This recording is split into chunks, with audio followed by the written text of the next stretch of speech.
Western স্টাইলের উপর তারা ওই আবায়া বোরকা পরে, সেই আবায়ার ভেতরে শরীরের ভাঁজ খাঁজ দেখা যায় মতো সেরকম টাইট জিনিস তারা পরে চলে। আর ছেলে প্যালেস্টাইন সম্পর্কে বাইরে থেকে যতটা ভাবি, বাস্তবতা কিন্তু অনেকটা আলাদা।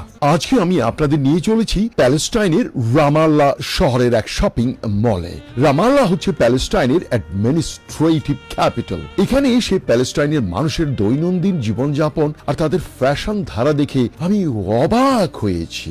আমার জন্মদেশের অনেকেই তো রাতে ঘুমের মধ্যে বিরিয়ানি বা কালা ভুনার স্বপ্ন দেখে সকালে উঠে দেখে যে পাশের কাঁথা চিবোচ্ছে, অর্থাৎ ঘুমের ভেতরে ওরা কাঁথা চিবোয়। অনেকে তো গোটা বালিশই খেয়ে ফেলে ঘুমের ভেতরে।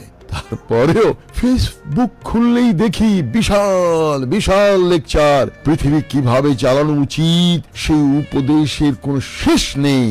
অথচ ঢাকার রাস্তায় হাঁটতে গেলেই নাকে হাত দিয়ে চলতে হয়। বাসের সিটের অবস্থা দেখলে আর বসতে ইচ্ছে করে না। পরিষ্কার পরিচ্ছন্নতা যে ইমানের অঙ্গ, সেটা আমরা মুখে বলি ঠিকই, কিন্তু কাজে প্রায়ই দেখি না। কিন্তু তারপরে ওরা মেয়র হতে চায়। ও মেয়র নয়, তবুও ও মেয়র হতে চায়। ও নিজেই শপথ পড়ে নিজেই মেয়র হয়ে যায়। সেই জন্মদেশ থেকে আমি এসেছি।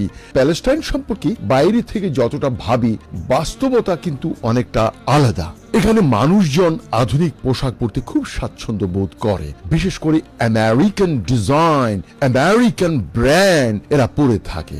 আর এই আরবি প্যালেস্টাইনের মেয়েরা প্রায় টাইট জিন্স, শার্ট, ওয়েস্টার্ন স্টাইলের উপর তারা ওই আবায়া বোরকা পরে, সেই আবায়ার ভেতরে শরীরের ভাঁজ খাঁজ দেখা যায় মতো সেরকম টাইট জিনিস তারা পরে চলে। আর ছেলেদেরও দাড়ি আমাদের দেশের মতো ঘন দীর্ঘ নয়, বেশিরভাগই ক্লিন শেভ বা স্টাইলিশ ছোট দাড়ি রাখে। আর টুপি, এখানে জুব্বা আর টুপি এগুলো বলতে কিছুই নেই, কেউ এগুলো পরে না।